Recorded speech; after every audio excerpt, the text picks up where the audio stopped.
जय जिनेन्द्र। इस वीडियो में हम यंत्र 74 से यंत्र 80 तक का वर्णन जानेंगे। इन 7 यंत्रों में तिर्यंच पंचेंद्रिय में सातों नरकों के नैरयिक आकर उत्पन्न हो रहे हैं।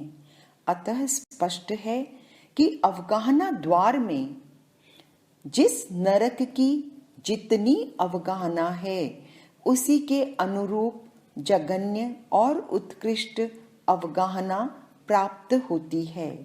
लेशा द्वार में अपनी अपनी नरक के अनुसार जीव के लेशा होती है।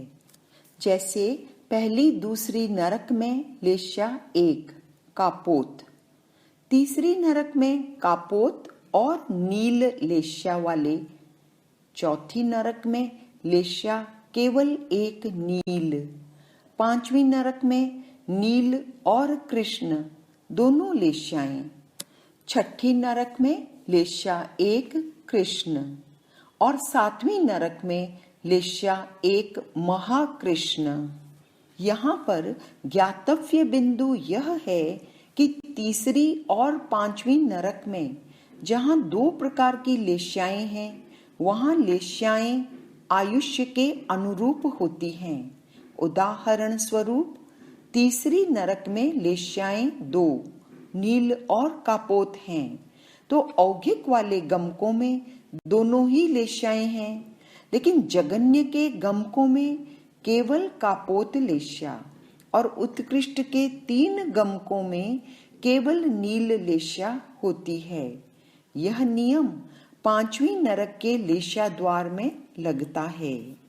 ज्ञान अज्ञान द्वार, इसमें प्रथम से जो उत्पन्न हो रहे हैं उनमें 3 अज्ञान की भजना है, अन्य में नहीं। इसका कारण है कि असन्नी तिर्यंच पंचेंद्रिय केवल प्रथम नरक में ही उत्पन्न होते हैं, शेष 6 नरकों में नहीं होते हैं। अतः जो नरक के जीव असंगी के भाव से आते हैं उनमें जन्म के प्रथम अंतर मुहूर्त तक केवल 2 अज्ञान ही होते हैं। अंतर मुहूर्त के पश्चात तीसरा विभंग ज्ञान उत्पन्न होता है, अतः 3 अज्ञान की भजना है।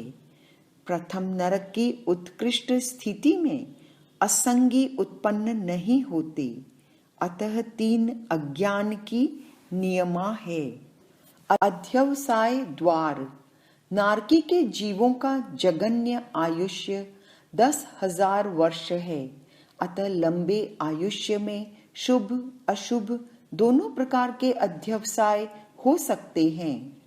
भव द्वार, छठी नरक तक भव द्वार में भव जगन्य 2 और उत्कृष्ट 8 होंगे, लेकिन 7वीं नरक में भव जगन्य 2 और उत्कृष्ट 6 ही होंगे। इसका कारण है कि कोई भी जीव एकांतरित भव करते हुए नरक में 66 सागर से अधिक नहीं रह सकता है।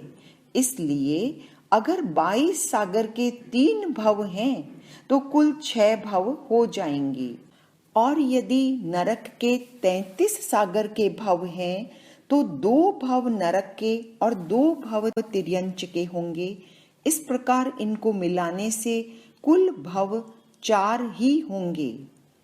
काय संवेद द्वार, जिस प्रकार हम पहले बनाते रहे हैं ठीक उसी प्रकार भव और आयुष्य आदि के अनुसार काय संवेद द्वार वर्णित किया गया है।